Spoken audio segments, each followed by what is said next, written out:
Hi, ഉദയകുമാറാണേ, ഉദയൻസ് ബ്ലോഗിൽ നിന്നും. ഊട്ടിയിൽ നിന്ന് 60 കിലോമീറ്റർ യാത്ര ചെയ്താൽ അതൊരു അടിപൊളി യാത്രയാണ്, മനോഹരമായ യാത്രയാണ്. അങ്ങനെ യാത്ര ചെയ്ത് നമ്മൾ എത്തുന്ന സ്ഥലമാണ് കിണ്ണക്കര.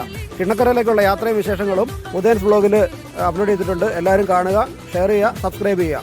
Thank you.